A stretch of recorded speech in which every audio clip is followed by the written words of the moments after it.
देखो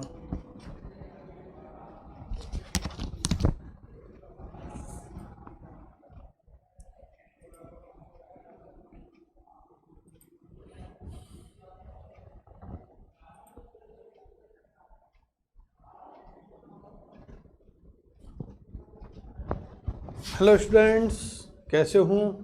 स्वस्थ होंगे, प्रसन्नचित होंगे और अपनी पढ़ाई में व्यस्त होंगे।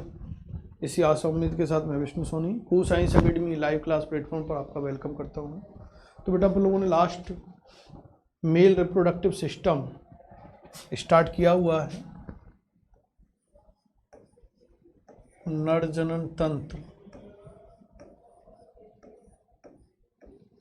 मेल रिप्रोडक्टिव सिस्टम,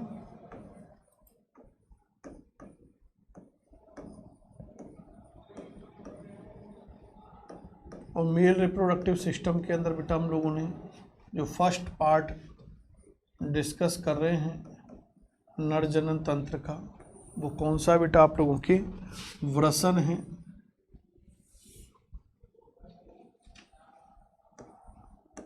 टेस्टिस है। और इस टेस्टिस की हम लोग बेटा मॉर्फोलॉजी के बारे में डिस्कस कर रहे हैं, बाहरी संरचना के बारे में हम लोग डिस्कस कर रहे हैं, जिसमें कुछ कंसेप्ट हम लोगों ने लास्ट क्लास तक क्लियर किए थे। अच्छे कंसेप्ट थे क्लियर कि कहाँ प्रेजेंट होता है, नंबर कितने होते हैं, उसके बाद कलर कैसा होता है, उत्पत्ति की हम लोगों ने बात की थी, है ना। ऐसे कौन से प्राणी हैं जिनके अंदर उदर गुहा में ही ये स्थित होते हैं, ऐसे कौन से प्राणी जिनके अंदर प्रजनन काल में ही ये उदर गुहा से बाहर आ जाते हैं। ऐसे वेरी मोर टॉपिक अपन लोगों ने पॉइंट डिस्कस किए थे। आज की इस क्लास के अंदर उसी के आगे हम लोग बेटा नेक्स्ट कंटिन्यू डिस्कस करेंगे। तो आगे बेटा आप लोग नेक्स्ट पॉइंट बना के, लास्ट वाला टॉपिक आपके रेगुलर चल रहा है ना, टॉपिक कोई चेंज नहीं हुआ है, उसी में आप लोग नेक्स्ट पॉइंट बना के नोट करोगे। और वो क्या नोट हम लोगों को करना बेटा, कि हम लोगों ने देखे थे कि यदि जन्म के समय देखा था, यदि जन्म के समय ये जो वृषण है, ये जो वृषण है उदर गुहा से यदि वृषण कोश के अंदर नहीं आ पाते, यदि वृषण कोश में नहीं आ पाते, तो इन्हें छुपे हुए वृषण या क्रिप्टो ऑर्किडिज्म कहा जाता है। इस कंडीशन को क्या बोलते हैं? क्रिप्टो ऑर्किडिज्म बोलते हैं। तो ये एक बहुत अच्छा क्वेश्चन बन सकता है आप लोगों के, है ना, कि छुपे हुए वृषण क्या होते हैं। तो इसी में आप लोग एक पॉइंट बना के छुपे हुए वृषण अथवा क्या बोलेंगे, क्रिप्टो ऑर्किडिज्म, क्रिप्टो ऑर्किडिज्म क्या होती है। ये बेटा नीट के लिए भी अच्छा क्वेश्चन है, बोर्ड के लिए भी निकाल सकता है इस क्वेश्चन को। और नीट में ऐसे ही टर्मिनोलॉजिकल क्वेश्चन बहुत ज़्यादा आते हैं यहाँ से, तो ये याद रखना है क्या होते हैं। तो जब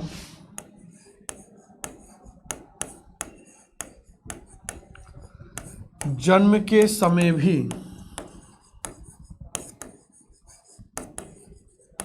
वृषण उदर गुहा से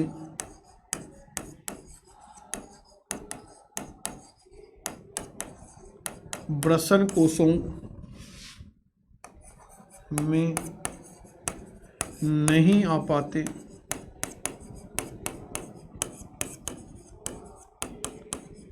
तो इस अवस्था को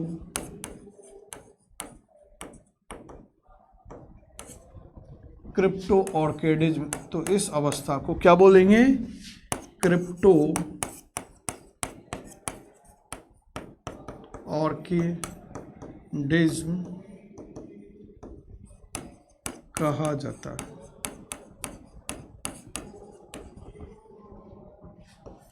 आगे इसी में ही सेकंड पॉइंट बना सकते हो। ये फर्स्ट पॉइंट हो गया और सेकंड पॉइंट इसी के अंदर हम लोग क्या देखेंगे, तो इसका क्या प्रभाव होगा। तो इस प्रकार के वृषण का विकास पूरी तरह नहीं होता और इनमें शुक्राणु भी नहीं बनेंगे। तो इस प्रकार के वृषणों का, तो इस प्रकार के वृषणों का विकास पूर्णतः नहीं होता है, पूर्णतः नहीं होता है, और इनमें शुक्राणुओं का निर्माण भी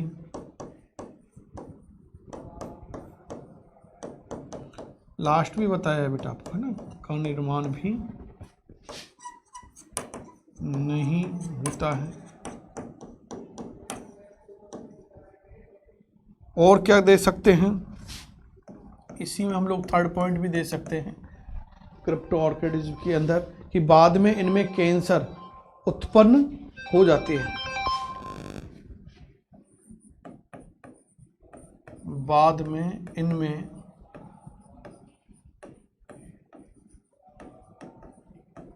कैंसर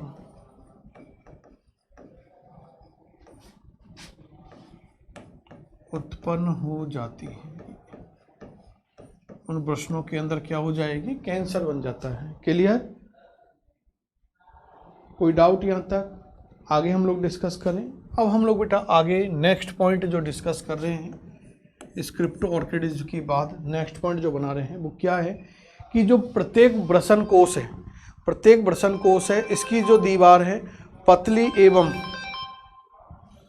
इसकी जो दीवार है बेटा वो लचीली, पतली और रोम युक्त होती है। वृषण कोष की जो दीवार होती है ये कैसी होती है, लचीली होती है, पतली होती है और हेयरी होती है। इसकी दीवार के भीतर अरेखित पेशी तंतुओं का बना हुआ एक मोटा स्तर पाया जाता है जिसे डार्टोस पेशी स्तर कहा जाता है। जिसे क्या बोलते हैं, डार्टोस पेशी स्तर कहा जाता है। तो नेक्स्ट पॉइंट अपन लोग क्या लिख रहे हैं कि जो वृषण कोष है, प्रत्येक वृषण कोष की जो दीवार है, प्रत्येक वृषण कोष, स्क्रोटल सेक लिखा था ना, स्क्रोटम या स्क्रोटम है ना, प्रत्येक वृषण कोष की दीवार लचीली,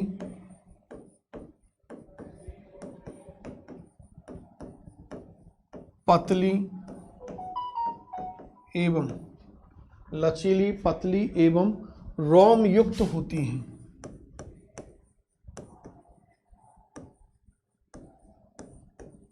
कैसी होती हैं, रोम युक्त होती हैं।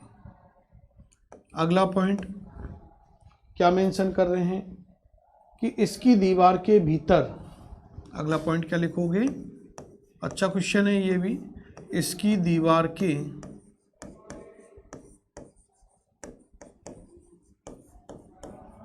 भीतर, इसकी दीवार के भीतर अरेखित पेशी तंतुओं का, तीन प्रकार की पेशियां होती है ना, रेखित, अरेखित और हृदयी। तो अरेखित पेशी तंतुओं का,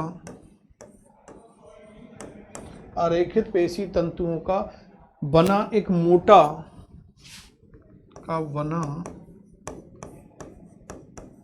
एक मोटा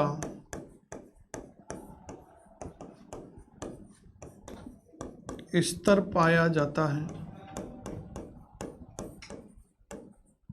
जिसे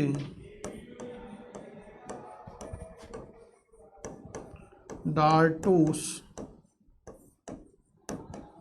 पेशी स्तर कहते हैं। उसे क्या कहते हैं, डार्टोस पेशी स्तर कहते हैं। क्लियर? अगला पॉइंट लिखना है, यह डार्टोस पेशी स्तर, यह डार्टोस पेशी स्तर, यह डार्टोस पेशी स्तर रेखित पेशी तंतुओं के,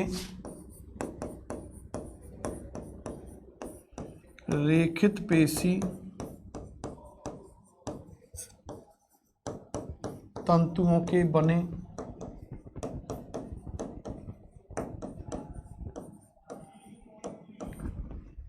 एक गुच्छ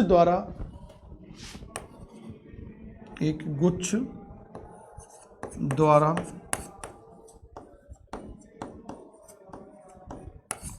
उदर गुहा की अरेखित पेशियों से, उदर गुहा की अरेखित पेशियों से जुड़ा रहता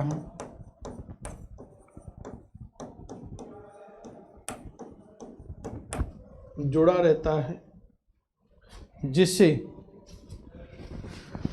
वृषणोत्कर्ष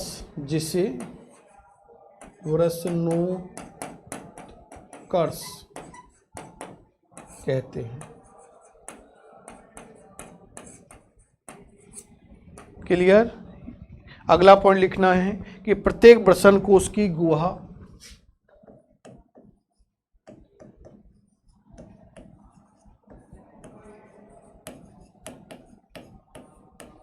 हर पॉइंट इंपॉर्टेंट है बेटा। प्रत्येक वृषण कोश की गुहा, क्योंकि टेस्टिस इंपॉर्टेंट है, जो भी टाइम लगना आप लोगों के इस मेल रिप्रोडक्टिव सिस्टम में वो टेस्टिस में ही लगना, बाकी के जो अदर पार्ट हैं उनमें इतना कोई टाइम नहीं लगने वाला। क्लियर? तो प्रत्येक वृषण कोश की गुहा एक सक्रिय नली द्वारा, प्रत्येक वृषण कोश की गुहा एक सक्रिय नली द्वारा, एक सक्रिय नली द्वारा उदर गुहा से जुड़ी होती है, उदर गुहा से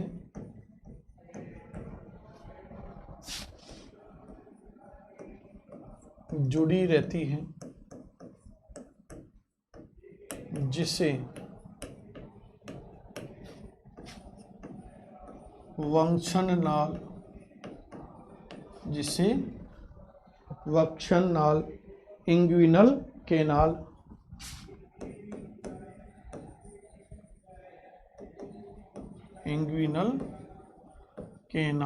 कहते हैं।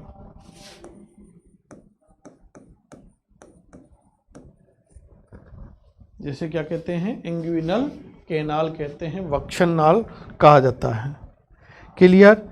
इस नलिका में वृषण रज्जु पाया जाता है, स्पर्म कॉर्ड, तथा इस नलिका में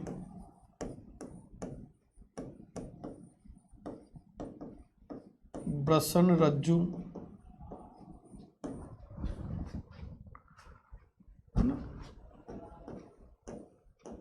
स्पर्म कॉर्ड पाया जाता है। ये हम लोग बेटा बाहरी रचना की बात कर रहे हैं, अभी वृषण की टेस्टिस के ना, आंतरिक अभी बात नहीं की है।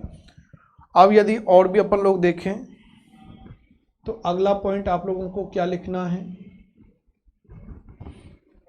नेक्स्ट पॉइंट क्या मेंशन करोगे कि शीत ऋतु में तापमान कम होने के कारण डार्टोस पेशी तथा वृषणोत्कर्ष पेशियां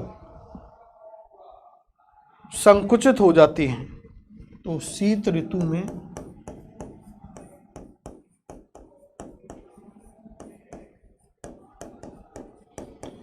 तापमान के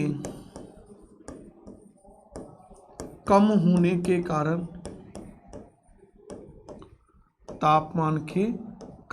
के कारण डार्टोस पेशियां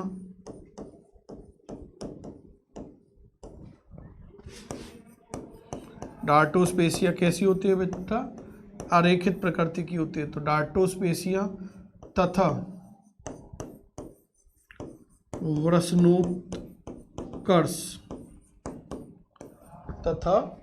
वृषणोत्कर्ष पेशियां ये रेखित होती थी, संकुचित हो जाती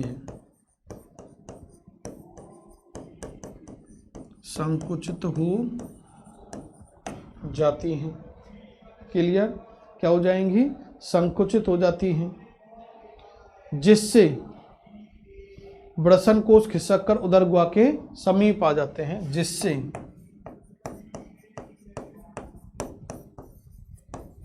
वृषण कोश खिसक कर उदर गुहा के समीप आ जाते हैं। क्या जाएंगे? उदर गुहा के समीप आ जाते हैं। क्लियर? प्रत्येक वृषण कोश पतले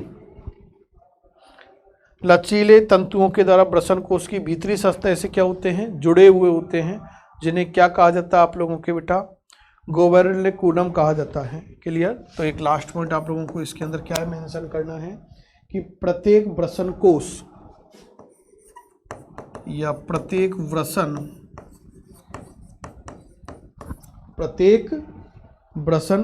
पतले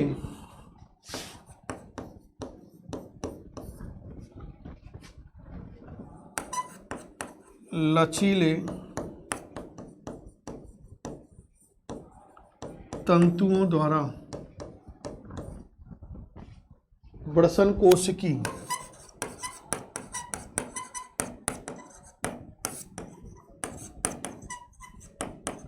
भीतरी सतह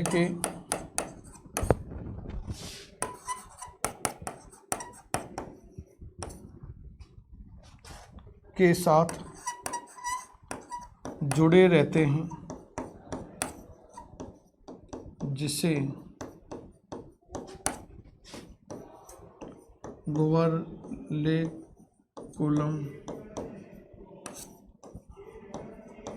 कहा जाता है। जिसे क्या बोलते हैं? गोबैरुलिकुलम कहा जाता है। क्लियर?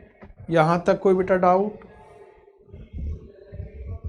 तो ये हम लोगों ने आज की इस क्लास के अंदर वृषण के अंदर जो लास्ट हम लोगों ने बाहरी आकार की के अंदर डिस्कस किया था, उसके आगे का पार्ट हम लोगों बेटा डिस्कस किया है कि क्रिप्टो ऑर्किडिज्म क्या होता है, इसकी वजह से क्या होगा, वो चीज़ें हम लोगों ने यहाँ डिस्कस की हैं। इसके बाद ना आपके डार्टोस्पेसी स्तर क्या होता है ना, प्रश्नोत्कर्ष क्या होता है, ये आपके सब इम्पोर्टेंट है। वंचन नाल क्या होती है, क्लियर? और गोबैरुलिकुलम क्या होता है, ये हम लोगों ने नेक्स्ट डिस्कस किया है। और इसके बाद हम लोग बेटा जो डिस्कशन करेंगे, ये करेंगे वृषण की आंतरिक संरचना का, internal structure of testis. Clear? तो इंटरनल स्ट्रक्चर ऑफ टेस्टिस आप लोग नेक्स्ट इसके बाद हेडिंग बना देना, वृषण की आंतरिक संरचना, इंटरनल स्ट्रक्चर ऑफ टेस्टिस। एक बार आप लोग एनसीईआरटी की बुक ओपन करना और उसके अंदर बेटा आप लोग स्टार्टिंग में जो दिया हुआ है थर्ड लेसन के अंदर पार्ट, उसको थोड़ा सा रीड करना। जो अपन लोगों ने जनरल डिस्कस किया है वो वहाँ पर कुछ आपको नज़र आएगा।